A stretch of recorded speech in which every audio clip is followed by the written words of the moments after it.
ራስ ላይ አተኩር። አሁን ዛሬ አይታችኋል። አይምሮ የላላና ምላሱ የሰላ ሰው በጣም ብዙ ቪዋል ተቀባይነትም አለው። በጣም የሚደመጥ የሚሰማው ሰው ሞቲቬት የሚያደርግ ስፒች የሚያቀርብ ሰው ነው። አንተ ውስጥ ያልተወለደ ጀግና ሰው አለ። እውነት ነው። የተኛ ትውልድ መንቃት አለበት። የምናነቃው ምኑን ነው የሚለውን ግን ማወቅ ያስፈልጋል። አውቆ የተኛውን አይደለም። እንደነገርኳችሁ አውቆ የተኛን መቀስቀስ በድንጋይ ላይ ውሃ እንደማፍሰስ ነው። እዚህ ምድር ላይ ስታደርግ ኢነርጂ ፓሽን የሚሆነን ነገር ይዘኸው ህልምን ገንባ። ስለዚህ በጣም ብዙውን አነቃቂ ንግግር የሚናገር ሰው አይታችሁ ከሆነ በምድር ህይወት በስጋ ኑሮ ስለመበልጸግ፣ በጊዜው ሀብትን ስለማከማቸት፣ ንብረትን ስለመያዝ፣ ለሌላው ስለማሰብ አይነግሯቸውም። ከምንድነው የምንነቃው? ለጽድቅ የምንነቃው ከኃጢአት የምንለይበት ዘመን ነው። ያው በዓለም ያለው አንቂ ንግግር ምናልባት ለኃጢአት ያነቃናል፣ ከጽድቅ ደግሞ ያስተኛናል።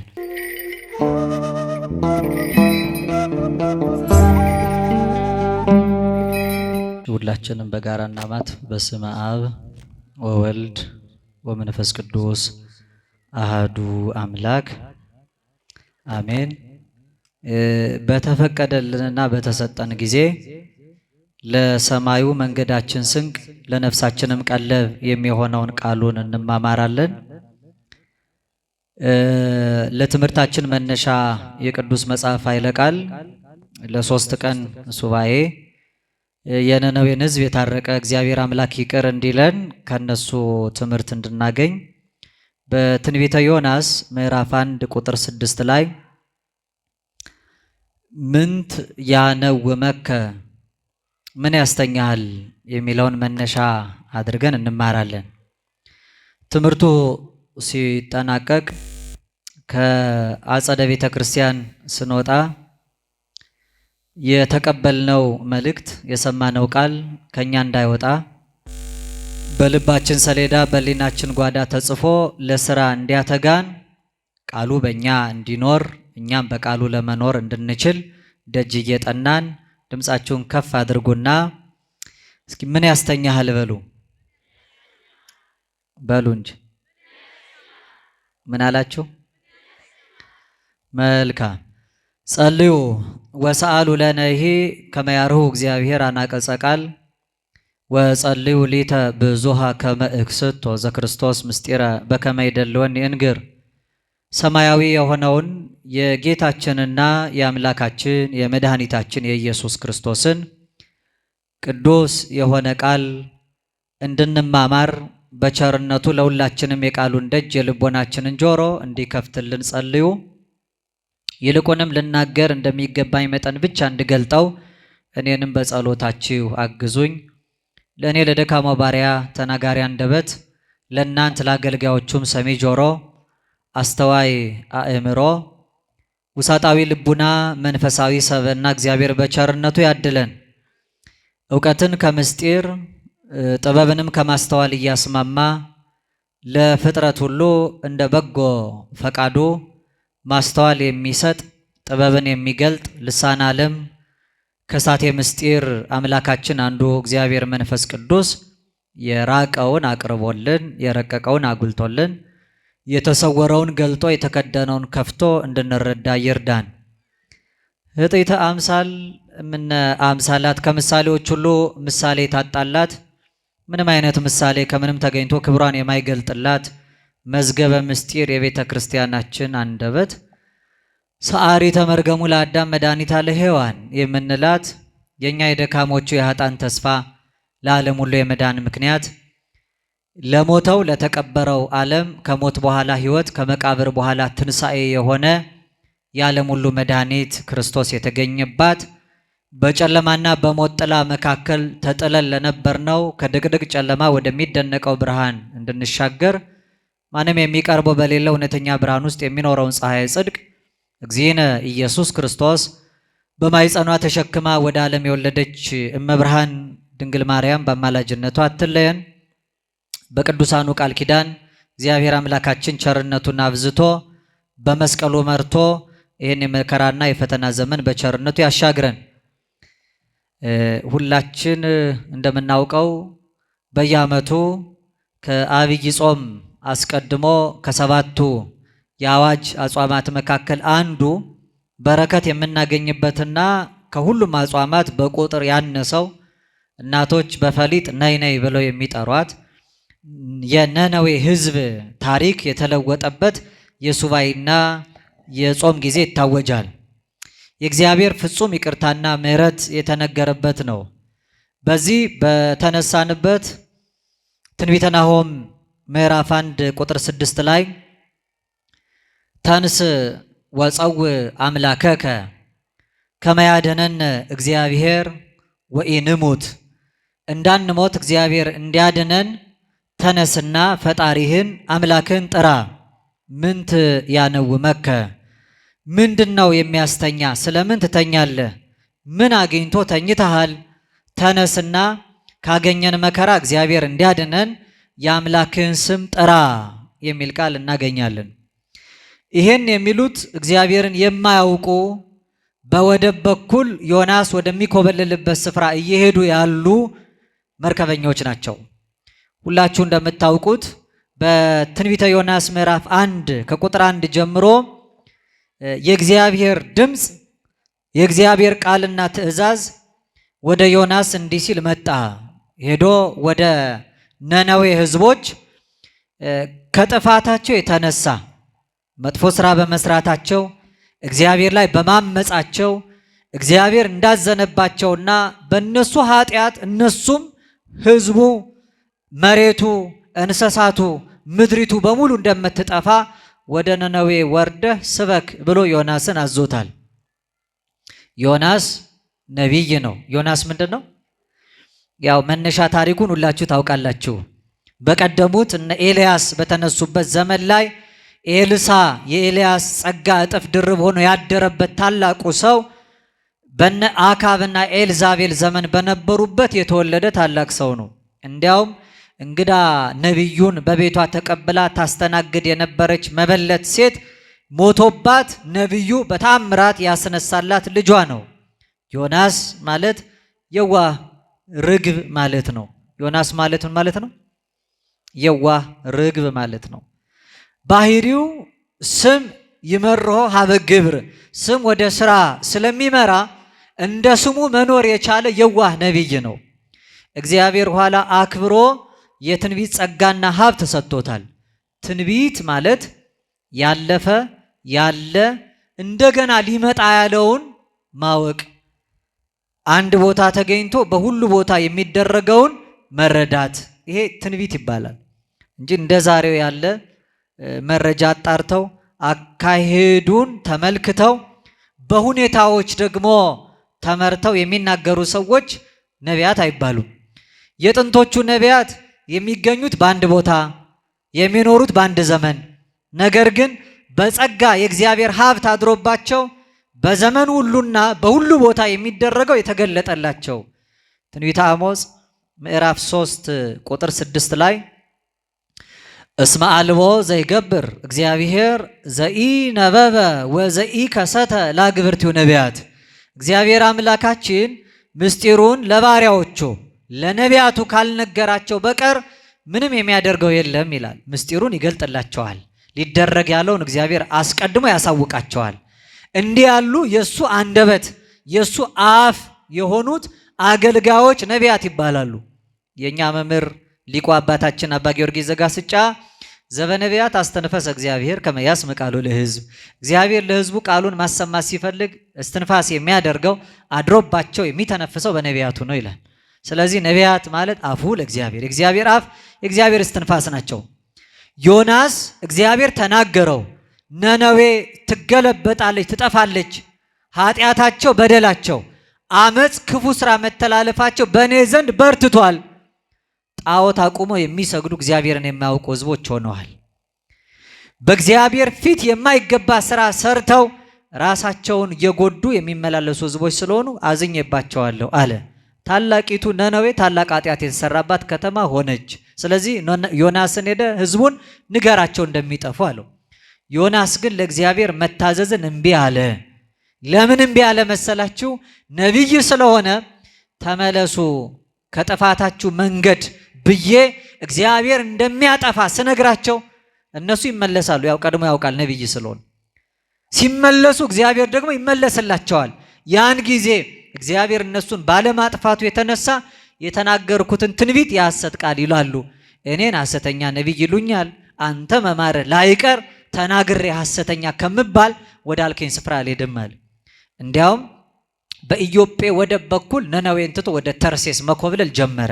ምን ይላል? ወትሐጣ ዮናስ እምገጸ እግዚአብሔር፣ ከእግዚአብሔር ፊት ዮናስም ታጣ ይላል። ዮናስ ከእግዚአብሔር ፊት ኮበለለ፣ ከእግዚአብሔር ፊት ጠፋ ይላል። ከእግዚአብሔር ፊት መጥፋት ይቻላል? ይቻላል? የእግዚአብሔር ፊት የሌለበት ስፍራ አለ? ያው እግዚአብሔር ሁለት አይነት ፊት አለው። ፊት የሚባለው ይሄ መልክ ገጽ ብቻ እንዳይመስለን ማለት ነው። ፊት የሚባለው ገጸ ምሕረትና ገጸ መዓት አለ። ከእግዚአብሔር ከምሕረቱ ፊት ታጣ። በጎ ነገር ያልሰራ ሰው እግዚአብሔርን ያጣ ሰው ከእግዚአብሔር ፊት የታጣ ይባላል። ለዚህ ነው የማናስበውና የማንረዳው በሊናችን የሌለውን ነገር አጠገባችን ተቀምጦ እንኳን እናጣዋለን።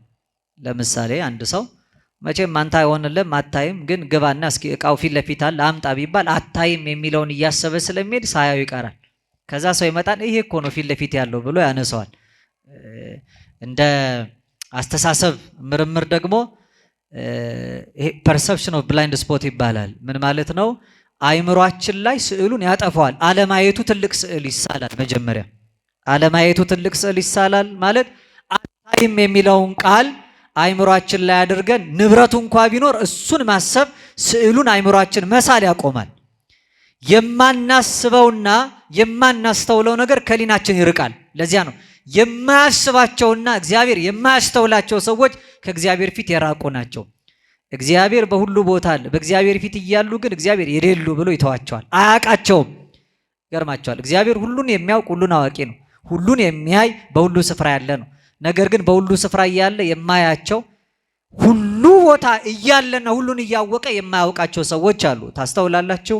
በማቴዎስ ወንጌል ምዕራፍ 25 ላይ ከ10 ቆነጃጅት መካከል 5ቱ ልባም መቅረዙ ላይ ዘይት ኖሯቸው መብራታቸውን አብርተው የገቡ ናቸው። 5ቱ ግን ዘይት ያልነበራቸው ናቸው። መብራት ስለሌላቸው መብራታቸውን ሲጠፋባቸው ዘይት ፍለጋ ወደ መንደር ሄደው ሲመለሱ አዳራሽ ተዘግቷል። ሙሽራውን እንዲያስገባ ሲለምኑት እንዲህ አላቸው ይላል፣ አማን አማን እብለክን እያመረከን እውነት እውነት እላቸው እኔ አላውቃችሁም አላቸው። ሁሉን የሚያውቀው ሙሽራ ጠርቷቸው ድምተኛ ሆነው ነገር ግን አላውቃችሁም አላቸው። የማያውቃቸው የማያያቸው ከፊቱ የሚጠፉና የሚታጡ ሰዎች አሉ። እግዚአብሔር በአማልክት ማህበር መካከል ቆመ ይላል። ኃጢአተኛ ባለበት ስፍራ እግዚአብሔር አይቆም። ኃጢአተኛም እግዚአብሔር ፊት መቆም አይቻለውም። ለዚህ ነው ዮናስ አልታዘዝም ስላለ በእግዚአብሔር ሕግና ትእዛዝ ላይ ስላመፀ ከእግዚአብሔር ፊት ታጣ ይላል። ከእግዚአብሔር ፊትም ኮበለለ። ያን ጊዜ ወደ መርከብ ገብቶ ከገንዘቡ ከፍሎ አብሯቸው ከነነዌ ጉዞ ጠፍቶ ወደ ተርሴስ በኢዮጴ ወደብ በኩል መኮብለል ጀመረ። ያን ጊዜ ዮናስ ተመልከቱ፣ በፊቱ ቢያገኘኝ ነው የሚነዘንዘኝ ሂድ የሚለኝ፣ እንዲያውም ከእግዚአብሔር ፊት ልራቅለት አለ። ለዚህ ነው ዮናስ ማለት የዋ ማለት ነው። እስራኤል ብቻ ያለ የሚመስለው ከእስራኤል በኢዮጴ ወደብ በኩል ወደ ተርሴስ ሲኮበልል እግዚአብሔር ፊት ታቶ እግዚአብሔር የሚያጣው መሰለው። ያን ጊዜ እግዚአብሔር ዮናስ በመርከቡ የውስጠኛው ክፍል ገብቶ ተኝቷል። መተኛት ብቻ መሰላችሁ? ተኝቶ ያንኮራፋ ነበረ ይላል። ምን ይል ነበር አልኳችሁ? ያንኮራፋ ነበር። ከዚያ በኋላ እግዚአብሔር አምላክ ነፋሱን አዘዘው። ነፋሱን መጥቶ በመርከቡ ላይ ማዕበሉ አንስቶ መርከቧን አናወጣት፣ ሊወድቅ ደረሰ። እነሱም በምን ምክንያት ይሄ ያገኘን እያሉ ተጨነቁ አብዝተው። ንብረታቸውን ሁሉ እያወጡ ወረታቸውን ያተረፉበትን ሀብታቸውን መርከቡ ይቀልላቸው መስሏቸው መጣል ጀመሩ ይላል። ነገር ግን እንዳልዳኑ ንብረታቸውን ማውጣታቸው ተጨንቀው ማልቀሳቸው እንዳላተረፋቸው ባሰቡ ቁጥር እየተጨነቁ ሊቀ ሐመር የነበረው ዋናው የመርከቡ መሪ ያው ካፒቴን የምንለው ወደ ውስጠኛው የመርከቡ ክፍል ሲገባ ዮናስን ተኝቶ አገኘው። ከዚያ በኋላ ነው ቅድም እንደነገርኳችሁ ተንስ ወፀው አምላከከ፣ ተነስና አምላክን ጥራው፣ ከመያድነን እግዚአብሔር ወኢንሙት፣ እግዚአብሔር እንዳንሞት እንዲያድነን። አንተ ሰው ምንት ያነውመከ፣ ምንድነው እንደዚህ የሚያስተኛ አለው። ምናልባት እግዚአብሔር ያድነን እንደሆን ተነስና አምላክን ጥራ አለው። ከዚያ በኋላ ዮናስን በመካከላቸው መጣ፣ ጭንቀታቸውን ተመለከተ። ይሄ ነገር ያገኛችሁ በእኔ ምክንያት ነው አላቸው። አይ የለም፣ አሳልፈን አንተን አንሰጥም፣ ባይሆን በማን ምክንያት ይሄ እንደደረሰብን ራሱ አምላክ እግዚአብሔር ምልክት ያሳየን እንደሆነ ብለው ዕጣ ተጣጣሉ። ዕጣው ዮናስ ላይ ወጣ።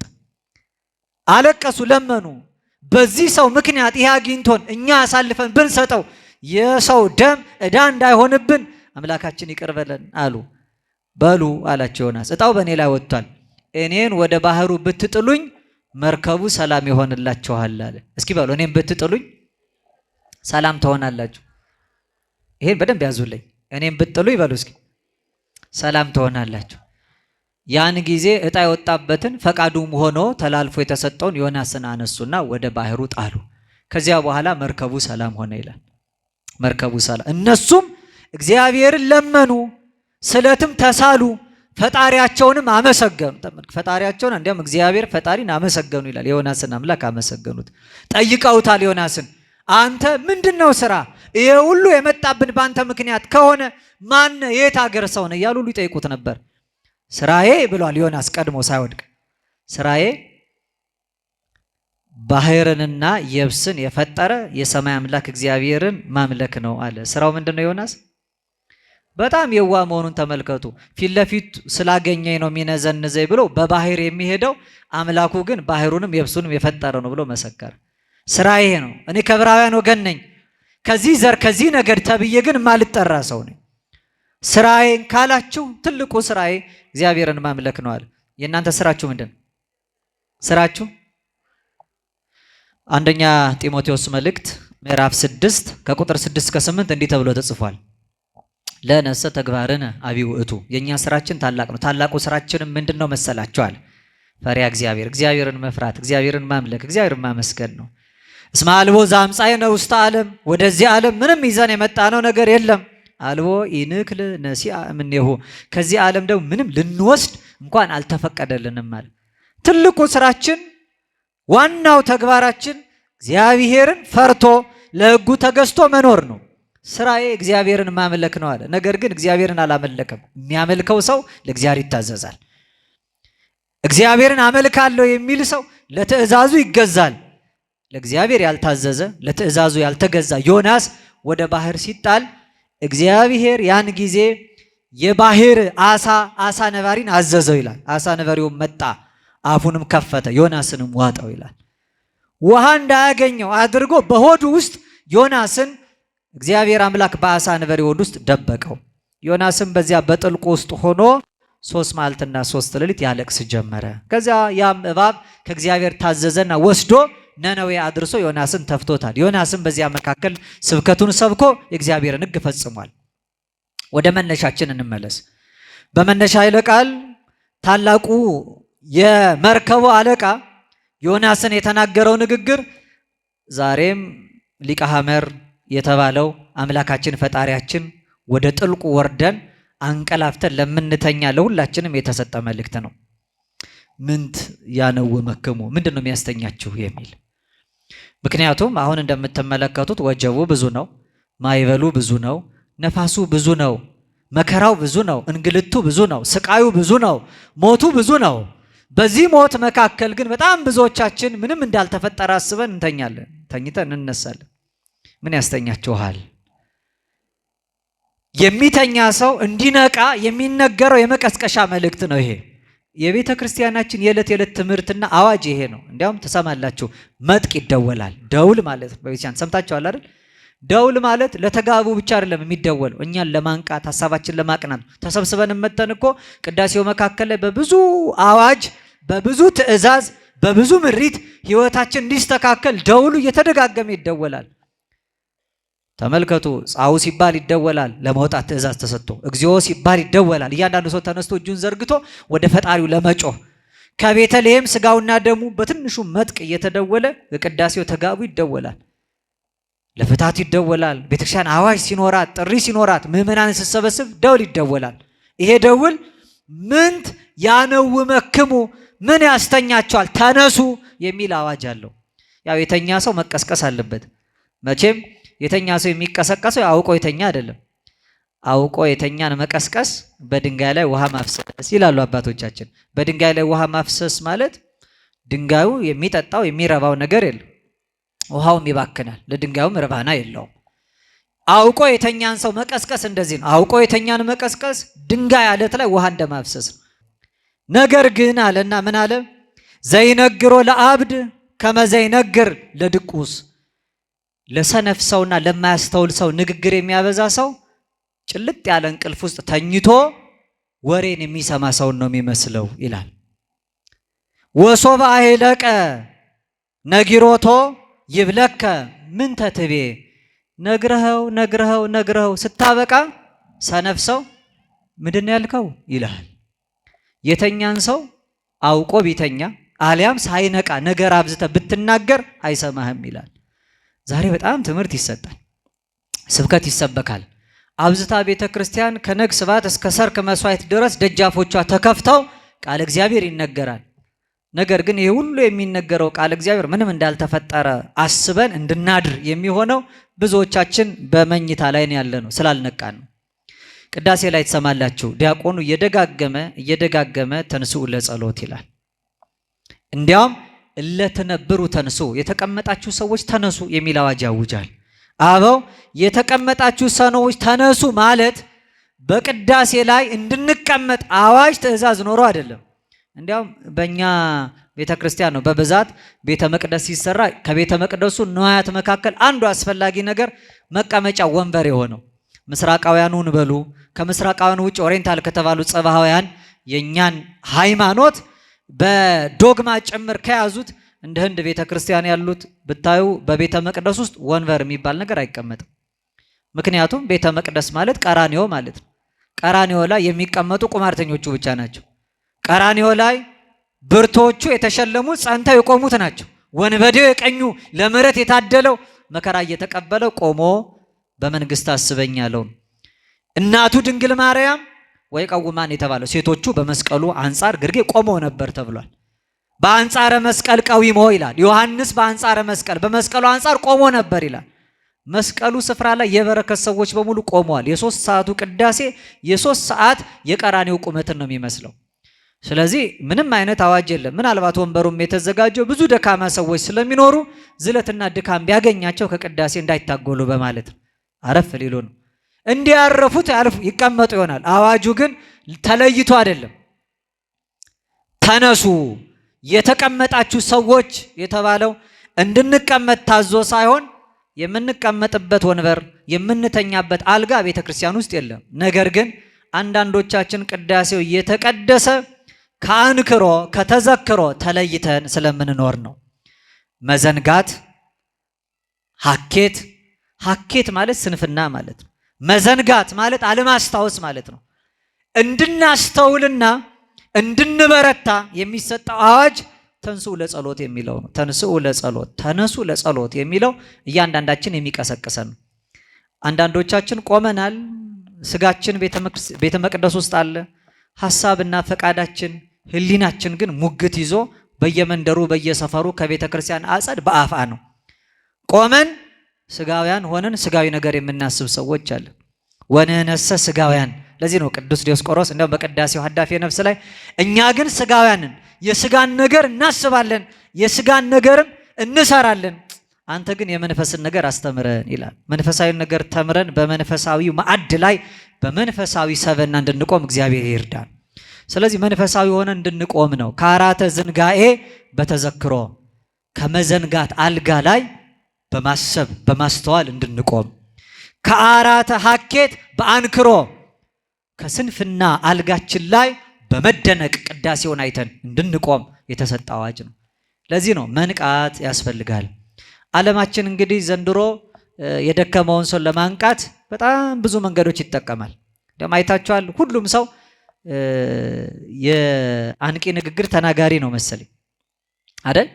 አሁን ዛሬ አይታችኋል። አይምሮ የላላና ምላሱ የሰላ ሰው በጣም ብዙ ቪዋል ተቀባይነትም አለው። በጣም የሚደመጥ የሚሰማው ሰው ሞቲቬት የሚያደርግ ስፒች የሚያቀርብ ሰው ነው። ከዚህ ቀጥሎ ሞቲቬሽናል ስፒከር እገሌ ተጋብዟል፣ እሱ አነቃቂ ንግግር ያደርግልናል ተብሎ ቤቻን መድረክ ላይ እንኳን ሳይቀር እድል እየተሰጠ ነው በዚህ ዘመን፣ እንዲያነቃቃ ማለት ነው። ማንቃት በጎ ነው። የተኛውን አንቃው ይላል መጽሐፍ። ንቁ፣ በሃይማኖት ጎልምሱ፣ ጠንክሩ ተብሏል። እውነት ነው። የተኛ ትውልድ መንቃት አለበት። የምናነቃው ምኑን ነው የሚለውን ግን ማወቅ ያስፈልጋል። አውቆ የተኛውን አይደለም፣ እንደነገርኳችሁ ነው። አውቆ የተኛን መቀስቀስ በድንጋይ ላይ ውሃ እንደማፍሰስ ነው። ሳያስተውል የኖረውን 3 የንቃት ደረጃዎች አሉ። አንዳንድ ጊዜ ስሜት ይነቃል፣ አንዳንዴ አይምሮ ይነቃል፣ ሶስተኛው ግን ውስጣችን ያለው መንፈስ ይነቃል።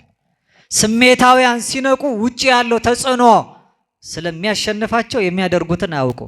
ስለዚህ አምቢሽን ይባላል። በመደነቅ ዝም ብለው ተነስተው ብቻ ሞቲቬትድ በሆኑበት ወይም ባነቃቸው ንግግር ሰበብና መጠን የሚያደርጉትን እንኳን አያውቁ።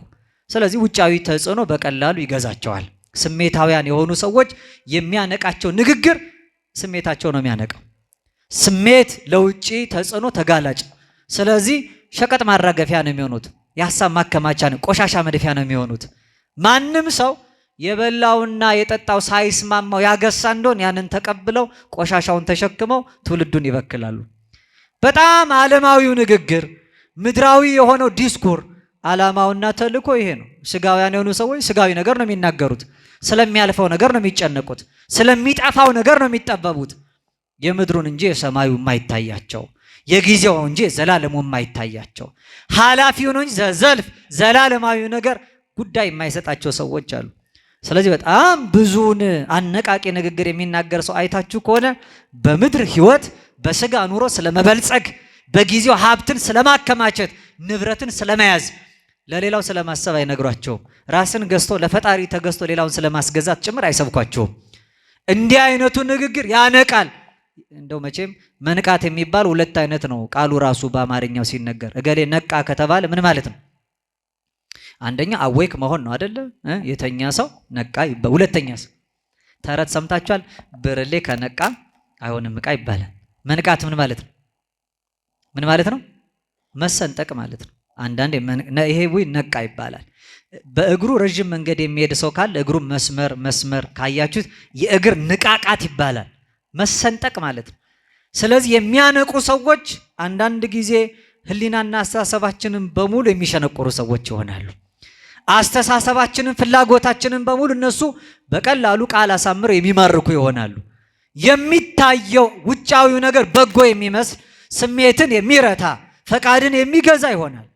ስለዚህ ነው አምቢሽን የሚባለው፣ መደነቅ የሚባለው ጊዜያዊውን ነገር ብቻ ተመልክቶ ስሜትን በሙሉ አስገዝቶ ወደ መኖር ያደርሳል። አሁን በነቢዩ በዮናስ ንግግር ውስጥ ምን ያነውመክ የሚያስተኛ ነገር ምንድነው ለሚለው ሁሉም ሰው አንቂ ወይም የሚያነቃ ንግግር ተናጋሪ ሆኗል። የሚያነቃው የትኛውን አካላችን ነው የሚለው ግን አይታወቅም። እንደው መማር እንኳን እኮ ያነቃል። መማር ያነቃል። መማር ብርቱ ሰው ያደርጋል። መማር ማለት እንደው መንፈሳዊውን ትምህርት ቃል እግዚአብሔር ይቅር ዓለማዊ ትምህርት እንኳን መማር ማለት ነው።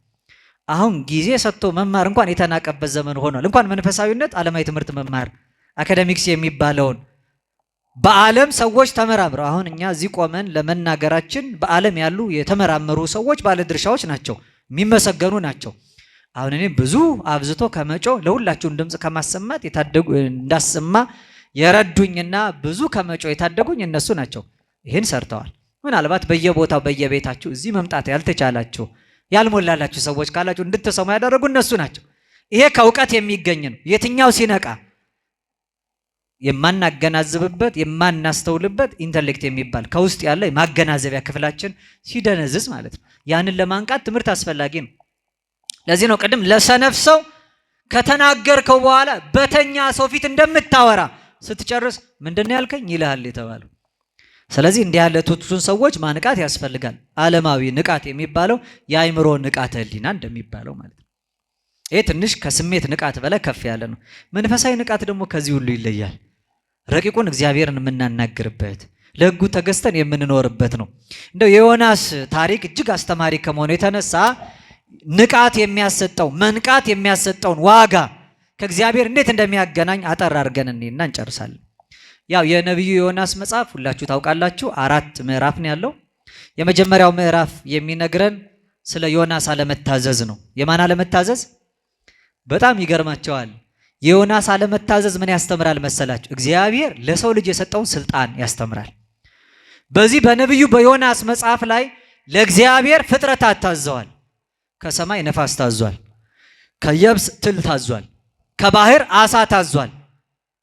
ነፋሱን አንስቶ ማዕበል አስነስቶ እግዚአብሔር አምላክ መርከቡን እስኪያናውጽ ንፋስን አዘጋጀ፣ ንፋስን አዘዘ ይላል። ንፋስ ታዟል። ከባህር አሳ አንባሪ ታዟል። አሳ አንባሪ የምንለው አሳ አንባሪ አፉን ከፍቶ ዮናስን ውጦ ወደ ነነዌ እስኪያደርስ 3 መዓልት 3 ሌሊት በባህር እስኪኖር እግዚአብሔር ያዘዘውን እሺ ብሎ ታዞ ዮናስን በሆዱ አሳድሮ 3 መዓልት 3 ሌሊት ወደ ነነዌ አድርሷል። የባህር አሳ ታዟል። ዮናስ እስራኤላውያንን የነነዌን ህዝቦች እግዚአብሔር ይቅር ካለ በኋላ እየተበሳጨ ሄዶ ከአንድ ጥላ ስር ሲያልፍ በዛ እግዚአብሔር አምላክ ቅል አዘጋጀለትና ከፀሐይ ከለከለለት። ከዚያ ደግሞ ትልን አዘዛት ይላል። ትሊቱም መታ ያንን ቅል አደረቀች ይላል። ከሐረጉ በጥሳ ዮናስን ፀሐይ እስኪያገኘውና እስኪነቃ አድርገዋለች። ትል ከምድር ታዟል። አሳ ከባህር ታዟል። ከሰማይ ነፋስ ታዟል። ሁሉ ለእግዚአብሔር ታዘዋል። አሳ አንባሪውን ባዘዘው ጊዜ አሳ አንባሪው ግን እምቢ አለ የሚል ቃል የለም። ትሊቱን ባዘዛት ጊዜ ትሊቱ ግን እግዚአብሔር ያዛትን አልፈጽምም አለች የሚል የለም። ሁሉ ለእግዚአብሔር ይታዘዝለታል። ነፃ ፈቃድ ያለውና እሺ ማለትም እምቢ ማለትም ላይ የሰለጠነው ግን የሰው ልጅ ብቻ ነው። እግዚአብሔር ሰውን ምን ያህል እንደወደደው ተመልከቱ። ሰው ባለ ነፃ ፈቃድ ነው። ሲወድ እሺ ይላል፣ ሳይወድ እምቢ ይላል። ሲያምጽም በጎ ሲልም እግዚአብሔር አምላክ ግን ሰውን ህሊናውን አስገድዶ ወደ ፈቃዱ አያመጣውም። እግዚአብሔር የፍቅር አምላክ መሆኑን ሰውንም ደግሞ በገዛ ፈቃዱ ላይ እንዴት እንዳሰለጠነው ተመልከቱ። የመጀመሪያው መጽሐፍ የዮናስን አለመታዘዝ ፍጥረቱ ግን ለእግዚአብሔር ታዛዥ እንደሆኑ የሚያሳይ ነው። ይሄ ማለት እኛ እምቢ ብለን እግዚአብሔር ላይ እያመጽን እንዳለን በህይወታችን ውስጥ የምናይበት ነው። ሁለተኛው ምዕራፍ የሚያካትተው ዮናስን እግዚአብሔር አምላክ በባህር መካከል አሳ አንባሪ ልብ ውስጥ ጥሎት ሳለ የዮናስን ጸሎት እናገኛለን። እንዲያውም ይሄ ለብቻው ተለይቶ ይወጣል። ምዕራፍ 2 ትንቢተ ዮናስ ላይ ያለው ጸሎተ ዮናስ ይባላል። ጸሎት መጽሐፍ ካላችሁ ዳዊታችሁን ከፍታችሁ ስታነቡት ከ15ቱ የነቢያት ጸሎት መካከል ከጸሎተ ምናሴ ቀድሞ ያለው የነቢዩ የዮናስ ጸሎት ነው። ይሄ ማለት ሁሌ የምንጸልየው ጸሎት ማለት ነው።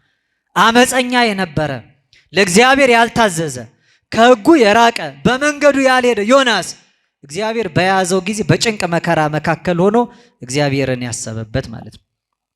እግዚአብሔርን የለመነበት፣ እግዚአብሔርን የተማጸነበት ጸሎቱ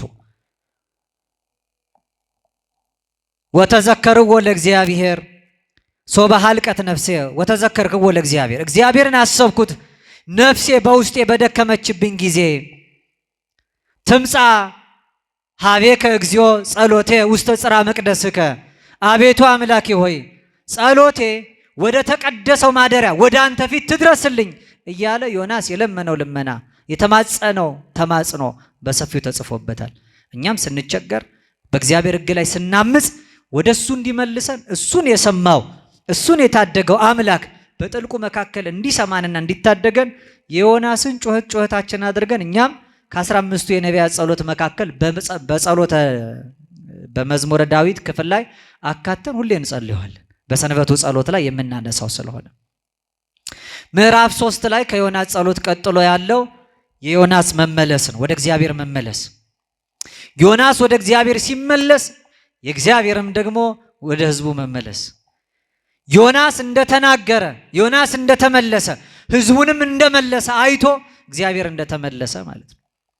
በትንቢተ ዘካርያስ ምዕራፍ 1 ቁጥር 3 ላይ እንዲህ ይላል፣ የሰራዊት ጌታ እግዚአብሔር እንዲህ ይላል፣ ወደ እኔ ተመለሱ ያን ጊዜ እኔም ወደ እናንተ እመለሳለሁ አለ። በሉ እስኪ ወደ እኔ ተመለሱ በሉ፣ እኔም እመለሳለሁ። ስንመለስ እግዚአብሔር ይመለሳል በሉ እንጂ ስንመለስ እግዚአብሔር ይመለሳል። እሺ ስንለው እግዚአብሔር እሺ ይለናል። ስንታዘዘው ስንገዛለት እግዚአብሔር ይገርማቸዋል። እግዚአብሔር ይታዘዝ እግዚአብሔር ይገዛልናል፣ ይደንቃቸዋል። ለዚያ ነው ያስቀምጣቸዋል ቆሞም ያገለግላቸዋል ተብሎ ተቀምጧል። ተግተው የሚገዙለትን ሰዎች በዙፋን አስቀምጦ ያገለግላቸዋል እስኪባል ፈቃዳቸውን ይፈጽምላቸዋል ማለት ነው። እሺ ብንለው በረከቱን ያበላናል፣ እሱም እሺ ይለናል። ስናምጽ የአመፅን ዋጋ ይሰጣል። ዳዊት ለዚህ ነው ከአመፀኛው ጋር እግዚአብሔርን አመፀኛ ሆኖ አይቶታል። ምን ይላል? ከቸር ሰው ጋር ቸር ሆነ ትገኛለህ፣ ከአመፀኛ ጋር አመፀኛ ይለዋል። ከጠማማ ጋር አለ ሎቱ ስብሐት እግዚአብሔር ጥመት የለበትም። ነገር ግን ለሚጠምሰው አንተም ውታውሩ ግድመ እናንተ አግድሙን ትሄዳላችሁ እኔም ያኔ አግድም ትቻችሁ ሄዳለሁ ይላል እግዚአብሔር። ለጠማማ ሰዎች የጥመት ዋጋ፣ ለደካማ ሰዎች፣ ለጎሰቆሉት ሰዎች፣ ከሕጉ ለራቁት ሰዎች እግዚአብሔር ርቆ ለጥፋታቸው አሳልፎ ይሰጣቸዋል። ወወሃቦሙ ለፍትወቶሙ ይላል። በልተው ጠግበው ሲያምፁበት ለራሳቸው ፈቃድ አሳልፎ ሰጣቸው ይላል።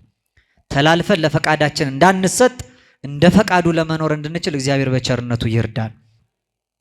አራተኛው ምዕራፍ ላይ የእግዚአብሔር ምሕረት ታያላችሁ። ሲመለሱ እግዚአብሔር ከተመለሰ በኋላ ሕዝቡን በሙሉ ይቅር ብሏቸው እንደማራቸው።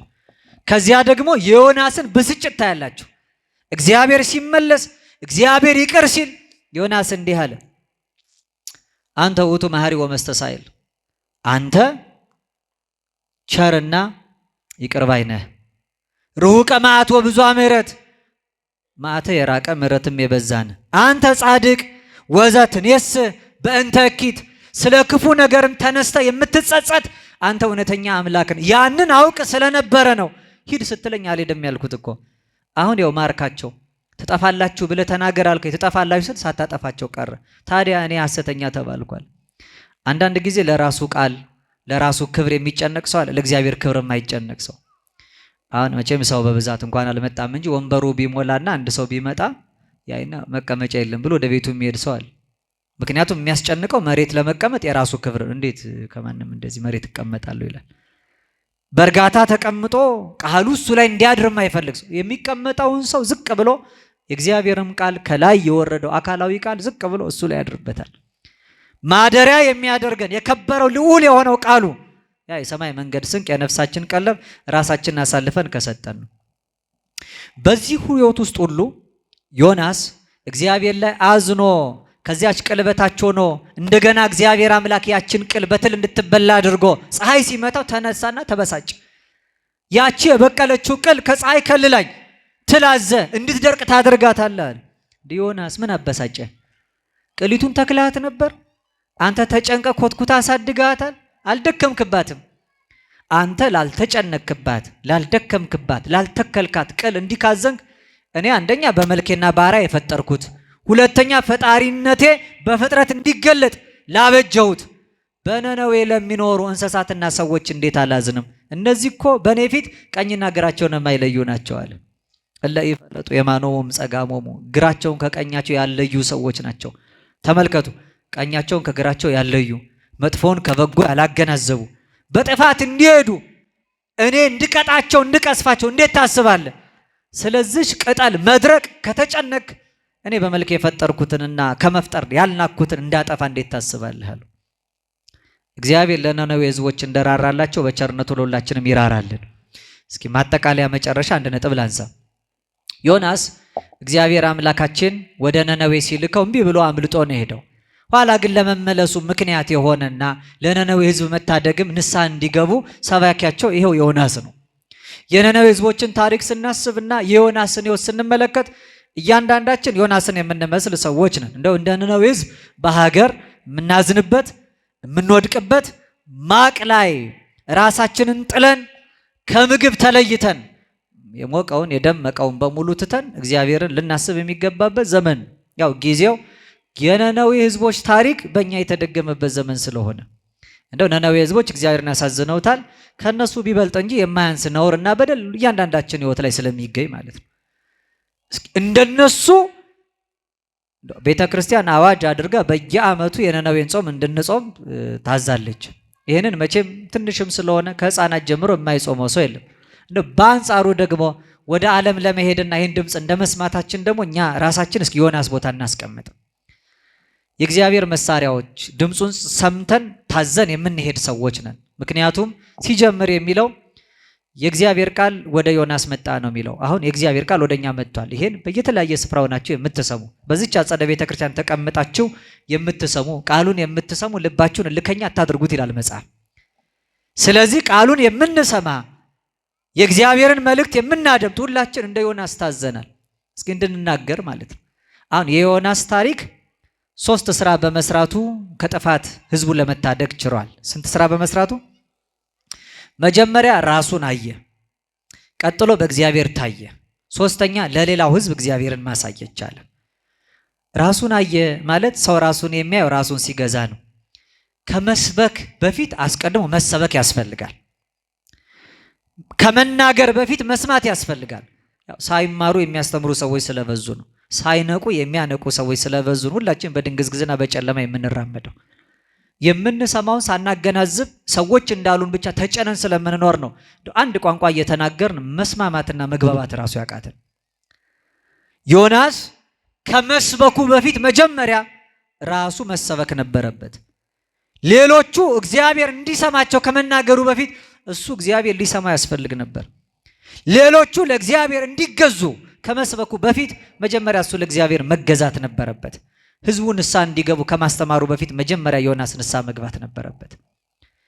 ለዚህ ነው የመጀመሪያው የክርስትና መነሻ ራስን መግዛት፣ ራስን ማየት ነው።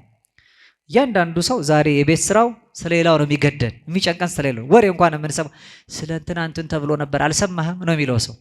ሰውየው እንኳን ስለ ራሱ ያልሰማውን ነገር ሌሎቹ ሰምተው ጨርሰውታል። ያው ጆሮ ለባለቤቱ ባዳ ነው እንላለን ለተረቱ ራሱ። ምክንያቱም ትልቁ ተግባራችን ስለ ሰው ማውራት፣ ስለ ሰው መስማት። እንዲድን እንኳን ከፈለግን አስቀድሞ የራሳችን መዳን መፈጸማችን እርግጠኛ መሆን ነበረብን። የሰው ጉዳይ የሚያሳስበን ከሆነ መጀመሪያ የኛ ጉዳይ ታስቦበታል የሚለውን ማሰብ ያስፈልጋል። ዮናስ ንስሐ ግቡ ከማለቱ አስቀድሞ መጀመሪያ እሱ በአሳ አንበሪ ሆድ ውስጥ ንስሐ ገባ። የክርስትና የመጀመሪያው ጫፍ ራስን ማትረፍ ነው። የመጀመሪያው ጫፍ ራስን ማትረፍ ነው። እኛ ከጉድጓድ የተጣለውን ሰው ለማውጣት ከጉድጓዱ ውጪ መሆናችን እርግጠኛ መሆን መቻል አለብን። ጉድጓድ ውስጥ ሆነን ሰውን ገፍተን አውጥተን እኛ ግን በጥልቅ ውስጥ የምንቀር መቻል የለብንም። ሌላውን ሰው ከመሳባችን በፊት ወደ ጉድጓዱ እኛ ለመውደቃችን እርግጠኛ መሆን መቻል አለብን። ከውስጥ ሳንወጣ ሌላው እንዲወጣ የምንጮህ ደጅም ሆነን ደግሞ እየተንሸራተትን ለመግባት ጫፍ ላይ ደርሰን ሌላው ሰው እንዲወጣ የምንጥር ሰዎች እንኖራለን። የክርስትና የመጀመሪያው ደረጃ ለእግዚአብሔር መገዛት አይደለም። ከእግዚአብሔር መገዛት የሚቀድመው ራስን መግዛት ነው። ከመንፈስ ፍሬዎች ቀዳሚ የተባለው እግዚአብሔርን ከመምሰል የሚቀድመውና ለእግዚአብሔር ከመገዛት ቀዳሚው ራስን መግዛት ነው። ሰው ራሱን ሳይገዛ ለእግዚአብሔር መገዛት አይችልም። ምክንያቱም መጀመሪያ ራሱ የራሱ መሆን አለበት።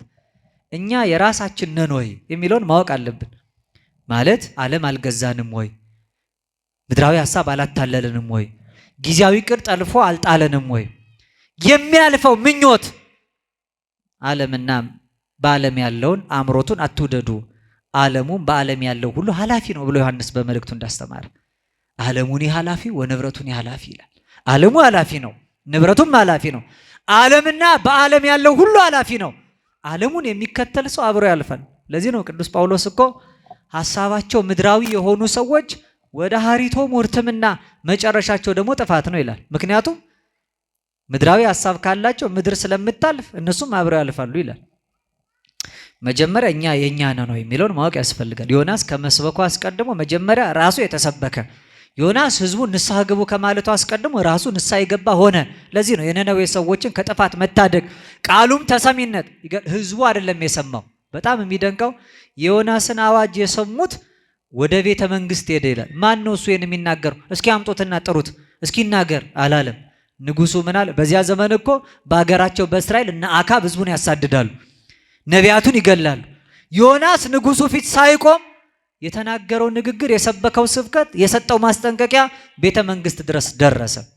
የዮናስን አዋጅ ንጉሱ ተቀብሎ በከተማው ላይ አወጀ። መኳንንቱ፣ መሳፍንቱ አይደለም የሰው ልጅ እንስሳቱ በሙሉ ህፃናቱ ጡት ከመጥባት እንዲከለከሉ፣ ላሙ፣ በጎቹ፣ አራዊት እንስሳቱ በበረት የምትጠብቋቸው በሙሉ ሳር ከመንጨት ውሃ ከመጎንጨት ይከልከሉ፣ 3 ቀን በሙሉ በዚህ ይወሰኗል። ይሄን ንጉስ ነው ያወጀው። ይሄ በእምነት ያልኖረ ነብዩን ያላወቀ ገና ድምፁን የሰማ ሰው አያችሁ። መጀመሪያ ለመሰማት ራስን መስማት ያስፈልጋል። መጀመሪያ በሌላው ለመደመጥ መጀመሪያ ራስን ተረጋግቶ ማድመጥ ያስፈልጋል። ራሳቸውን የገዙ ሰዎች ሁሉ ይገዛላቸዋል። አዳም የመጀመሪያው ሰው። አሁን አራዊት የምንላቸው በሰው ላይ የሰለጠኑ ምንፈራቸው በሙሉ የሰለጠኑብን ቀድሞ ሲፈጠር እነሱ ላይ ሰልጥኖ ነበር። ከስሩ እየመጡ ሁሉ ይገዙለት ነበር። ከሰማይ በታች ከምድር በላይ ያለውን እንዲነዳ እንዲገዛ ነው የተፈጠረው። ነገር ግን መጀመሪያ ራሱን መግዛት ስላቃተው ሌላውም ያመጽበት ጀመር። የአዳምን ጥንተ ተፈጥሮ በቅድስና በንጽህና ሕይወት የመለሱ አባቶችን ተመልከቱ። በኢትዮጵያ ታሪክ ውስጥ ብዙዎቹን አባቶች ታውቃቸዋላችሁ። አናብርት የሚገዙላቸው ናቸው። ርዕሰ ባሕታውያን አቡነ ገብረ መንፈስ ቅዱስን አስቡ። አንበሳውን ነብሩን ይገዙታል። አንበሳና ነብር የረገጡትን የእግራቸውን ትቢያ እየላሱ ጻድቁን ተከትለው ይውላሉ ያድራሉ። እና አባ ሳሙኤል እና አባ አንበስን እና አባ ብንያምንን ተመልከቱ። እና አባ መድኃኒነ እግዚእን ተመልከቱ። እነዚህ ደጋጎቹ አባቶች አንበሳ ይጋልቡ የነበሩ ናቸው። መጻሕፍቶቻቸውን አንበሳ ላይ ጭነው የሚሄዱ ናቸው። እኛ አንበሳ ብንመለከት እንዴት ነው ልባችን የሚሸበረው? ምን ደነግጠው? ሲያገሳ ድምፁ ያስፈራል። ስለዚህ አንበሳው አገሳ ዝም የሚል ማን ነው? የማይፈራስ ማን ነው ይላል መጽሐፍ። ስለዚህ አንበሳው ያገሳ ያስፈራ የነበረውን ራሳቸውን ስለገዙ አራዊት ይገዙላቸዋል። ራሳቸውን ስለተቆጣጠሩ ሁሉን ነገር ቆጥረው ለክተው ሰፍረው ከእጃቸው በታች ይገዙታል። ሰው ራሱን መግዛት ሲያቅተው ሁሉ ይሰለጠንበታል። አይደለም ሁሉ ሊሰለጠንበት ራሱ ጠላት ይሆናል። አሁን አይታችኋል። ሰሞኑን እንደ አንድ አዲስ ወረርሽኝ ሆኖ ደግሞ በጣም በየቦታው በየጥቃቅኑ በየሰፈሩ ራሳቸውን የሚያጠፉ ወጣቶች፣ ጊዜውን መሸከም ያቃታቸው፣ ሐሳብ ጭንቀት በሙሉ በቀላሉ የሚረታቸውና ይሄንን ኑሯቸውን ህይወታቸውን እግዚአብሔር የሰጠውን የተቀደሰ ነፍስ እንደ ከንቱ ማየት የጀመሩ ወጣቶች ይበዛሉ። ለምን? ራስን መግዛት ስላልተቻለ። ራሱን ያልተቆጣጠረ ራሱን ያልገዛ ሰው ለሌላ አይተር። ዮናስ ከመስበኩ አስቀድሞ ራሱን አየ። በጥልቁ ውስጥ ሆኖ ነፍሴ በዛለችብኝ ጊዜ እግዚአብሔር አምላኬን ተመለከትኩታል። ጩኸቴና ልመናዬ ወደ ተቀደሰው ማደሪያው ይድረስልኛል። አዘነ፣ ተጸጸተ፣ ወደ እግዚአብሔር ተመለሰ። ተናገር የተባለውን ሳልናገር በመሄድ ይህ ሁሉ እንግልትና መከራ ደረሰ። ከጥልቁ ሆኜ እግዚአብሔርን እለምናለሁ፣ ቢያወጣኝ በክብር ቢያቆመኝ ስለቴን አስገባለሁ እያለ ሁሉ እግዚአብሔርን ለመነ። ዮናስ መጀመሪያ ራሱን ገዛ። ከዚያ ቀጥሎ ራሱን የገዛ ሰው ለእግዚአብሔር ይገዛል። ራስን ከገዙ በኋላ ነው ለእግዚአብሔር መገዛት የሚቻል። አሁን እናንተ ዕቃ ቢኖራችሁ የያዛችሁ የተሸከማችሁትን ዕቃ ስልካችሁን እስኪ ስጡ ልውሰደው ብል መጀመሪያ እናንተ መሆን አለበት እሺ እምቢም ለማለት። ወይ ይቅርታ የሰው ስልክ ነው መስጠት አልችልም ትላላችሁ። ለዚህ ለእግዚአብሔር ተገዙ ከማለት የሚቀድመው መጀመሪያ ራስን መግዛት ነው። ራስን መግዛት ማለት ስጋን በነፍስ ላይ ማሰልጠን ማለት ነው። ይሄ የጾሙ ጊዜ እንደው ሌሎቹ ሰዎች እንዲሆኑ ኢትዮጵያ ሰላም እንድትሆን ክፉዎች ደግሞ እንዲመለሱ የምንጮህበት ጊዜ ነው። ነገር ግን ከዚህ ሁሉ የሚቀድመው መጀመሪያ እኛ እንድንመለስ ወደ ራሳችን፣ እኛ እንድንመለስ እንድንገዛው ስጋችንን፣ እኛ እንድንመለስ ፈቃዳችንን በሙሉ እንድንቆጣጠረው፣ የሚሰለጥንብን ስሜት የሚሰለጥንብን ፈቃድ እንዳይኖር መክረን ገስጸን ተው የምንለው ስሜታችንን በሙሉ የምንቀጣና የምንቆጣጠረው መሆናችን እርግጠኛ መሆን። ስለዚህ ነው አሁን ይሄ ጾም ያስፈለገበት ዋናው ምክንያት ጾም ራስን ለመግዛት ፈቃድን ለመቆጣጠር በእግዚአብሔር ከመታየት ሌላውን ለእግዚአብሔር ከማሳየት የሚቀድመው ራስን ለማየት መነጽር ይሆናል። ጾም በነፍሳችን ላይ የተጫኑ ቁስል እንዲፈውስ ነው። ጾም ትፈውስ ቁስለ ነፍስ፣ የነፍስን ቁስል የምትፈውስ ናት። መድኃኒትነቷ መጀመሪያ ለራስ ናት። ጸሎትም የራስን፣ ምጽዋትም የራስን፣ ስግደትም የራስን፣ መልካም ምግባርና በጎ ትሩፋት ሁሉ መጀመሪያ የራስን ፈቃድ ለመግዛት ለመቆጣጠር የተሰጡ ናቸው። ራሳችንን ከገዛን በኋላ ቀጥሎ ደግሞ ይሄ የገዛ ነው የኛ ያልነውን ራሳችንን ደግሞ በዋጋ እንደተገዛ አውቀን በሸማ ጥቅልና በወርቅ እንክብል ከገበያ ዕቃ እንደሚገዛው ፈጣሪያችን በወርቀ ደሙ እንደገዛን በጸጋ ልጅነትም እኛን እንዳከበረን በዋጋ ተገዝታችኋልና የራሳችሁ አይደላችሁም ይላል መጽሐፍ። ከገዛን በኋላ ራሳችንን ከገዛን በኋላ ደግሞ እኛ እንኳን የዓለም የራሳችንም እንዳልሆን ማወቅ። አሁን ከምናከብራቸው ነቢያት መካከል አንዱ ደገኛው የእግዚአብሔርን ሐሳብ የእግዚአብሔርን ፈቃድ ሲያገለግል የኖረውን ዳዊትን ተመልከቱ። በሐዋርያት ሥራ ምዕራፍ 13 ቁጥር 36 ላይ እንዲህ ይላል፣ ዳዊት ይላል በገዛ ዘመኑ የእግዚአብሔርን ሐሳብ አገልግሎ አንቀላፋ ይላል። በገዛ ዘመኑ ማለት በተሰጠው ዘመን፣ በገዛ እድሜው በተሰጠው እግዚአብሔር አንተ ትኖርበት ብሎ በለካለት ዘመን መዋዕሉ፣ ነገር ግን የራሱን ፈቃድ አላገለገለም፣ የእግዚአብሔርን ሐሳብ ነው ያገለገለው ይላል። አሁን ከዓለም ፈቃድ ከስጋ ምኞት ከምድራዊ ዕቅድ ራሳችንን ከለየነው በኋላ መልሰን ለእግዚአብሔር ፈቃድ ራሳችንን ማስገዛት። ከዛ ለእግዚአብሔር ከተገዛን እሱ እግዚአብሔር መሳሪያ ያደርገናል። እሱ ነው የሚቆጣጠሩ። አሁን ቅድም አለ ነቢያት ማለት እግዚአብሔር አድሮባቸው የሚተነፍስ ማለት ሲፈልጉ በውድ እምቢ ሲሉ በግድ መሳሪያዎቹ የሚሆኑ የሚመራ የሚያሰማራቸው ብቻ ሳይሆን የሚነዳቸውም ጭምር። ለዚህ ነው ቅዱስ ጴጥሮስ ትንቢት በሰው ፈቃድ አይደለም የመጣው፣ ዳሩ ግን አለ ቅዱሳን ሰዎች ከእግዚአብሔር ተልከው በመንፈስ በሰው ፈቃድ የመጣ አይደለም። የእግዚአብሔር አገልጋይ ሲኮን እንደፈለግን አንናገርም። የእግዚአብሔር አገልጋይ ስንሆን የእግዚአብሔር ፈቃድ በየት በኩል ይገለጣል የሚለውን መጀመሪያ እናያለን። ፈቃዱን በጸሎት በጾም እንጠይቃለን። የምንሰራውን የምናደርገውን የምናከናውነውን በሙሉ እንደ ስጋ ለባሹ በምድር እንደሚኖረው ሐሳብ ፈቃድ ብቻ እንደሚነዳው ሰው አንሆንም። እንደው ከአይምሮ በላይ ከፍ እንልና ለእግዚአብሔር ፈቃድ ራሳችንን እናስገዛለን። ይሄ ነገር የእግዚአብሔር ፈቃድ ነው ወይስ አይደለም እንላለን። እኛማ የሚታየን ብዙ ነገር ነው። እኛ የምንሰጠውና የምንሰነዝረው ሐሳብ እጅግ ሰፊ ነው። እንደኛ ሐሳብ እንደኛ ፈቃድ ሳይሆን የእግዚአብሔር ፈቃድ ይሁን ብሎ መኖር። ቅዱስ ጳውሎስ አብሯቸው ቢኖር በአይሁድ ያሉ ክርስቲያኖች ደስ ይላቸው ነበር። ነገር ግን እሱ እምቢ አለ። አጋቦስ የሚባል አንድ ሰው ትንቢት ተገልጦለት በራእይ ተመልክቶ ይሄዳል፣ ተላልፎ ይሰጣል፣ ይታሰራል። ቅዱስ ጳውሎስ በሕይወት እንደማይመለስ አወቀ። አይ አባታችን መምህራችን ቅር አንተ ከኛ ጋር አሉት።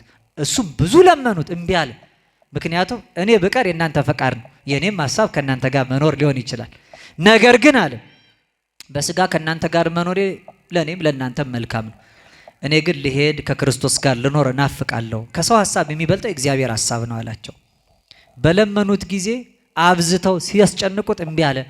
እምቢ ማለቱን ባወቁ ሰዓት እንዲህ አሉ፣ የጌታ ፈቃድ ይሁን ብለን ዝም አልን አሉ። የማን ፈቃድ ይሁን ብለን?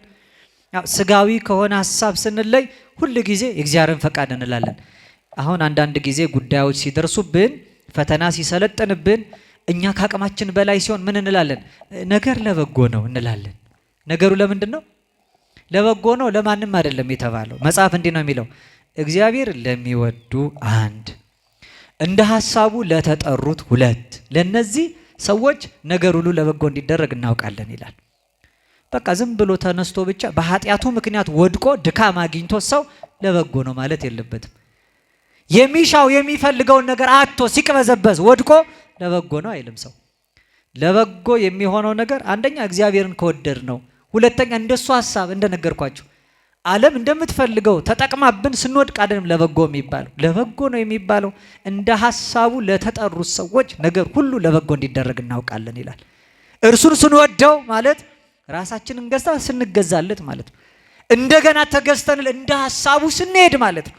ዮናስ ከእግዚአብሔር ፊት ከእግዚአብሔር ሐሳብ ኮብልሎ ነበር። ነገር ግን እንደ ሐሳቡ ተጠራ። ያን ጊዜ ነገር ሁሉ ለበጎ ሆነ። የጥፋቱ ጅራፍ ተነሳ። እግዚአብሔር በትረ መዓቱን የቁጣውን ዱላ ከላያቸው ላይ አነሳ። ሀብለ ምሕረት የምሕረቱን ገመድ ዘርግቶ በፍቅር ዓይኖቹ አያቸው፣ በምሕረት እጆቹ ዳሰሳቸው፣ ከጥፋትም ታደጋቸው። ነነዌን በምሕረት ዓይኑ ያየው እግዚአብሔር ዮናስ እንደ እግዚአብሔር ሐሳብ ስለሄደ የራሱን ሐሳብ ስለተወ እግዚአብሔርንም ስለወደደ እንደ ሕጉ ስላደረ ጭምር ነው። ስለዚህ ራስን መግዛት ለእግዚአብሔር መገዛት። የመጨረሻው ግን ከእግዚአብሔር ጋር የመኖራችን ማረጋገጫ እኔ ራሴን ገዝቼ ለእግዚአብሔር ተገዝቼ ኖሬያለሁ በቃ ጸድቃለሁ አንልም። ሌላውን ካላስገዛን፣ ምሳሌ ሆነን ደግሞ ሌላውን ካላስተማር፣ በሕይወታችን በቃል በኑሮ በተግባር በሰውና በእግዚአብሔር ፊት እንከን አልባ ሆነን ለመመላለስ ካልጣርን ካልደከምን በስተቀር ሕይወታችን ከንቱ ነው። እኔ ራሴን ገዝቻለሁ፣ ጾማለሁ፣ ጸልያለሁ፣ ለእግዚአብሔር ቤት የሚገባውን ደግሞ እሰጣለሁ። ይኸው ከሱ ከፊቱ ወድቄ እነሳለሁ፣ ሰግዳለሁ፣ መጸውታለሁ። እንዲህ ያለውን ነገር ከማድረግ ጋር አልፎ ስለ ወንድም ማሰብ ያስፈልጋል። እርግጥ ነው ስለ ወንድም ከምናስብባቸው መንገዶች መካከል አንዱ ርኅራኄ ምሕረት ነው። ምጽዋትሰ ጾታ ይእቲ ምጽዋቶ ምሕረት። ምጽዋት ማለት ለሌላው ሰው ርኅራኄን ከምናደርግባቸው መንገዶች መካከል አንዱ ነው።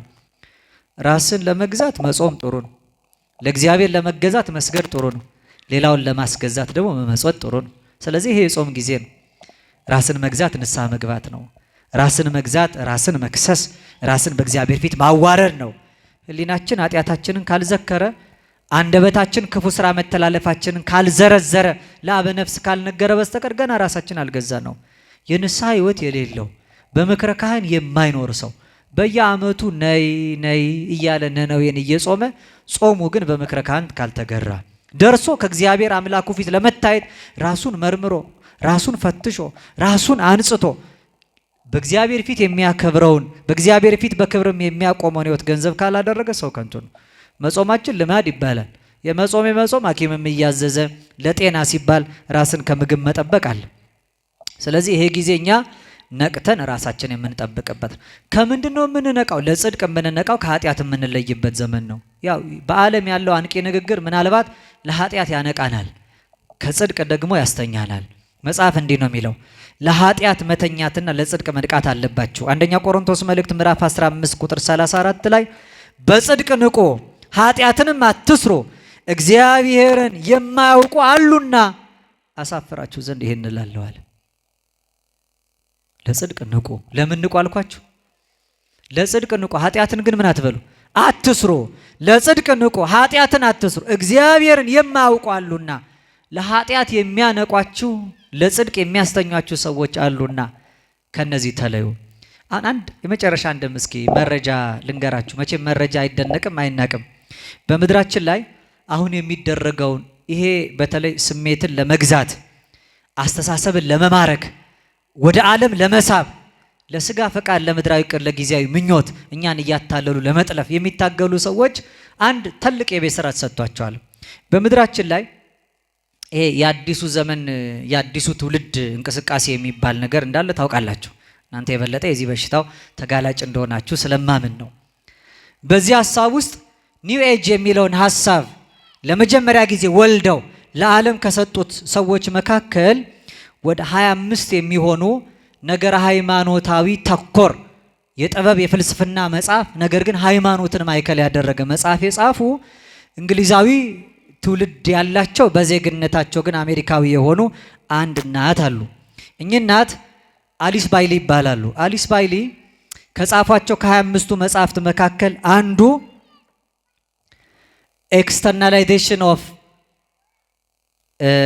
ወደ ውስጥ ያለውን ወደ ውጭ ለማውጣት የሚያግዝ ሄራርኪ የሚባለውን የእዝ ሰንሰለት ሊበጥስ የሚችል መጽሐፍ ጽፈዋል። ኤክስተርናላይዜሽን ኦፍ ዘ ሄራርኪ የሚባል አንድ መጽሐፍ አለ። እዚያ መጽሐፍ ላይ ምን የሚል መልእክት አለ? ክርስትናን የማጥፊያ ዘመቻ 10 ወጥመዶች የሚል መልእክት ተቀምጧል። ክርስትናን ከህዝቡ ኑሮ ለማውጣት ሰው ራሱን ገዝቶ ለእግዚአብሔር ተገዝቶ ሌላውን አስገዝቶ እንዳይጸድቅ የሚያስችሉ የአዲሱ ትውልድ ፍልስፍናዎች የሚሉ 10 ነጥቦች አስቀምጠዋል። እንደው እናንተ አስቡትና የትኛው ደረጃ ላይ እንዳለን ደግሞ እንድታውቁ 10ን አላብራራም፣ በቁጥር ብቻ ጠቅሳቸዋለሁ። አንደኛ በዓለም ያለ ስርዓተ ትምህርት ውስጥ ለብዙ ዘመን ይሰጥ የነበረውን እግዚአብሔርንና የጸሎት ትምህርትን ከስርዓት ውስጥ ማውጣት የመጀመሪያው ስራ ነው ይላል። ስለዚህ እግዚአብሔር በዓለማዊ ትምህርት መካከል እንዳይጠራ፣ በየትምህርት ቤቱ የእግዚአብሔር ስም እንዳይጠራ። አሁን እኛ ልጆች ሆነን አሁንም አንዳንድ ቦታ ይኖራል። መምህር ሲመጣ ሰው ይነሳና እንደምን አደራችሁ እንደምን ዋላችሁ ተማሪዎች ይባላል። ተማሪ ምን ይላል? ይቅርታ በጣም አለ። አሁን ትምህርት ቤት እንደሱ ትላላችሁ ሳቃትሉም እዚህ አሁን እንላለን ብለዋል። አሁን እንዲያውም አይታችኋል በዓለሙ ሚዲያ ላይ ራሱ እግዚአብሔር የሚለው ስም አጠራሩም እንዳይታወቅ ፈጣሪ ይመስገን የሚል ትውልድ በርቷል አይደል? አዎ እንዲህ አይነት ትውልድ በርትቷል።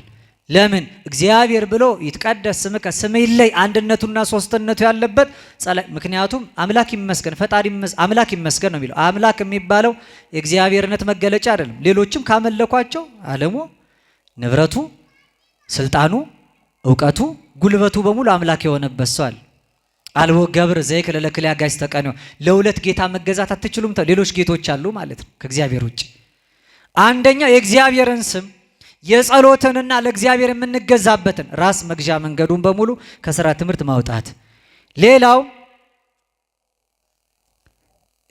በልጆች ላይ የወላጆችን ስልጣን መቀነስ የሚል ነው። ሁለተኛው በልጆች ላይ የወላጆችን ስልጣን መቀነስ፣ ቤተሰቦቻቸውን የማይሰሙ የሃይማኖት መሪዎቻቸውን የማይሰሙ አለቆቻቸውን የማያደምጡ እንደፈለጉ ገብተው የሚወጡ ስሜታቸውን ለማንጸባረቅ ግድ የሌላቸውን ትውልዶች ማፍራት።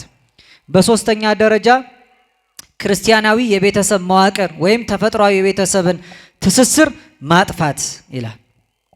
ፋሚሊ ስትራክቸርን ዲስትሮይ ማድረግ ማለት ቤተሰባዊ ትስስር አለ። በቤተሰባዊ ትስስር መካከል ልጅ አባት የሚልበትን ዘመን ማቆም። አባቶችም ልጄ ብለው ተስፋ ይሄ በምዕራቡ ዓለም በጣም የሰለጠነ ነው። ምክንያቱም ሲያረጁ መንግስት ነው የሚጦራቸው። ይጦረኛል ብለው ልጅም አይወልዱ። ልጆችም ለቤተሰቦቻቸው አይገዙም። የሚቆጧቸውና የሚያዟቸው ቢሆኑ ቤተሰቦቻቸውን እስከ መክሰስ ይደርሳሉ። አራተኛ ልቅ ወሲብን ማስፋፋትና ውርጃን ህጋዊ ማድረግ ይላል። ይሄ እንደምታውቁት ነው፣ ማብራራት አይፈልግም። ስድስተኛ ግብረ ሰዶማዊነትን አማራጭ የኑሮ ዘይቤ ደግሞ ማድረግ ይላል። አሁን ታውቃላችሁ በተለያየ ቤተ እምነት ያሉት እንኳን ሳይቀር ይሄን ተቃውሞ የሚያነሱ ሰዎችን ጭምር ከቤተ እምነት እስከ ማገድ የደረሱበት ዘመን። ሰባተኛ ጥበብን ማንጋደድ፣ ከዚያ በኋላ ለነውር ስራ የከበረውን ጥበብ ማዋል ብለዋል እኚህ እናት። አሁን ታውቃላችሁ በየቦታው ያለው በጥበብ የሚታወቀው ግጥም ነውር መናገሪያ ሆኗል። ስነ ጽሁፎቻችን በሙሉ ቃል ባሳመሩ መጠን ሀፍረትን የሚገልጡ ክብራቸው በነውራቸው የሆኑ ሰዎች የሰለጠኑበት የረከሰን ነገር መናገር ሰውን የሚያስከብር የሆነበት ዘመን፣ ራስን መግዛት ሀፊረ ገጽ ኋላ ቀር መስሎ የታየበት ዘመን። ስምንተኛ ሚዲያን በመጠቀም ባዕድ ሀሳብን ማስፋፋት። ይህ ታውቃላችሁ ምዕራቡ ዓለም ላይ ትላንትና የተነገረ ነገር ዛሬ በዙ መካከል ሰርጾ አለባበሱ፣ አካሄዱ፣ አኗኗሩ በሙሉ። ዘጠነኛ ከላይ የሰፈሩትን በህዝቡ ዘንድ ጥልቅ ተቀባይነት ያላቸውን አስተሳሰቦች የሚያንሳፍፍ እንቅስቃሴ መፍጠር። ሲማር ከነበረ መማር አይጠቅምህም ማለት በልጅነት ባለሀብት የምትሆንበት አማራጭ መንገድ አለ ማለት። ክብር የሚባለው ነውር እንደሆነ መናገር። ባህል ካለው እሴት ካለው ሃይማኖቱን የሚወድ የህዝቡን የማህበረሰብ እሴት የሚያፈቅረውን ሰው እንደ ኋላ ቀር ከትውልዱ ጋር የማይሄድ ከቴክኖሎጂ ጋር የማይራመድ እንደሆነ መናገር ይላል። ከዛ በአስረኛ ደረጃ ከላይ የሰፈሩትን ነጥቦች መንግስታት ተቀብለው ወደ ህግ እንዲቀይሯቸውና ቤተ ክርስቲያንም ደግሞ ይሄንን እንድትደግፍ ማድረግ ይላል። አሁን እኛ ጋር ያልደረሰው ምክንያቱም ህዝቡ ባህሉ አኗኗሩ በጣም የተሰናሰለ ስለሆነ እኛ ሀገር ባህላዊ የሆነ እምነት ሳይሆን ሃይማኖታዊ የሆነ ባህል ስላለን ማለት ነው። እያንዳንዱ ክርስትናን የሚገልጥ ስለሆነ በአኗኗሩ መካከል አንድነታችን የሚናድበትን ይህን ስራ መስራት። ይሄንን ካደረጋችሁ ሰውን ታነቁታላችሁ ይላል። የአንቂ ንግግሮች መጨረሻ ይሄ ነው ማለት ነው። እኛ ግን ለኃጢአት እንድንነቃ ሳይሆን ለጽድቅ እንድንነቃ ነው ቅዱስ ጳውሎስ የነገረን። ለጽድቅ ንቁ፣ ኃጢአትን የሚሰሩ አሉና ከዚህ ተመለሱ። ይሄን እምላችሁ አንዳንዶች ይሄን የሚሰሩትን ላሳፍራቸው ነው አለ ቅዱስ ጳውሎስ። ይሄ ለቆሮንቶስ ህዝቦች ብቻ የተናገረ እንዳይመስላችሁ። ያርና አርጤምስ ጣዖት ለነበረበት የግሪክ ፍልስፍና ለሰለጠነበት ኮርኒት ለምትባል የጌጥ ከተማ ለቆሮንቶስ የግሪክ መንደር የጻፈው ብቻ አይደለም። ይሄ በእኛ ዘመን ለእኛ የተጻፈ ነው። ለጽድቅ ንቁ፣ ለኃጢአት እንዳትነቁ። ኃጢአትን እንደ ክብር የሚያዩ ሰዎች አሉ። ራስን መግዛት፣ ኋላ ቀርነት፣ ሃይማኖተኛ መሆን፣ ነጠላ መልበስ፣ ቤተ ክርስቲያን መዓልት ሌሊት እየተገኙ ከእግዚአብሔር ፊት መታየት ከንቱነት የሚመስላቸው ሰዎች አሉ። ምን ያነውመከ ምን ያስተኛሃል? ለጽድቅ ለምን ነቅተህ ለኃጢአት ለምን ነቅተህ ለጽድቅ ለምን ትተኛለህ የሚለው ንግግር ዮናስን የቀሰቀሰና ያነቃው በመርከቡ ውስጠኛው ክፍል ተኝተን ለምናንኮራፋ ለኛ የተነገረን። በቃ ነቄ ትውልድ የሚባል የከተማ ሰው የሚባለው በሙሉ ለኃጢአት የነቃ ለጽድቅ ግን የተኛ ሰው ነው። በጣም ሁሉ የገባው የከተማ ሰው የገባው ነው። የከተማ ሰው የገባው የትኛው ነው? ምኑን የገባን? አልፎ እኛን የሚያሳልፈን የዓለም ቴክኖሎጂ የዓለም ርቃቄ ከሆነ ይሄን ባናውቀው ይቀራል። ምክንያቱም እኛ ዓለሙ ተራቀቅኩ የሚለው ነገር በሙሉ ከእግዚአብሔር ክብር የሚያረቀን ከሆነ፣ ሰለጠንኩበት የሚለው እኛን ከእግዚአብሔር የሚለየን ከሆነ፣ ራሳችንን ማንገዛበት ለእግዚአብሔር ማንገዛበትና ሌላውንም ማርከን ወደ ህይወት መንገድ ለማምጣት መንገድ ካልሆነን አወቅ ነው ያልነው እውቀት በሙሉ ከንቱ ነው። በስጋ ያለው ምርምር ከንቱ ነው። በምድር ያለው አስተሳሰብ በሙሉ ከንቱ ነው። ከከንቱ ነገር ተመልሰን በጥልቁ ተኝተን የምናንኮራፋ ሁላችንም እንደ ዮናስ እንድንነቃ ራሳችንን በጥልቁ ጥለን ንስሐ እንድንገባ የእግዚአብሔርን ፈቃድ ታዘን ለመፈጸም እንድንችልና ሌሎችንም ማርከን ለእግዚአብሔር ተገዢ ማድረግ እንድንችል አምላካችን እግዚአብሔር በቸርነቱ ይርዳን። ዮናስ እንደተቀሰቀሰ ቤተክርስቲያን የምንሰማው የጥሪ ድምፅ የሚቀሰቀሰን እንጂ አንኮራፍተን ችላ የምንለው እንዳይሆን በሰማነው መጠን እንደሚፈረድብን አውቀን ወደ እውነት እንድንመለስ ቅዱስ አምላካችን እግዚአብሔር በቸርነቱ ይርዳን። የቅዱሳኑ ሁሉ ቃል ኪዳን የእያንዳንዳችን የራስ ጥላ የእግር ከለላ ከፊትና ከኋላ ሆኖ ፈተናና መከራ የሰለጠነበትን ለኃጢአት ነቅተን ለጽድቅ የተኛንበትን ይህን ዘመን እግዚአብሔር በቸርነቱ ያሻግረን። ለአባቶቻችን ያለን ክብር፣ ለኦርቶዶክሳዊቷ ተዋሕዶ ሃይማኖታችን ያለን ፍቅር፣ በእምነት ያለን ጽናት፣ በተጋድሎም ያለን ትጋት ሳይቀንስ ሰማያዊ ኃይሉን በታቦት በመስቀሉ መንፈሳዊውንም በረከት በእምነት በጠበሉ ተቀብለን ክብሩን እንድንወርስ የሁላችንን ፍጻሜ ያሳምርልን። በሃይማኖታችን እንድንበረታ በተዋሕዶ በረትም እንድንጸና እግዚአብሔር አምላካችን በቸርነቱ ይረዳን ዘንድ ቅዱስ ፈቃዱ ይሁንልን። የእያንዳንዳችንን ጸሎት የሰመረ ፍጻሜ የሚያማረ ያድርግልን።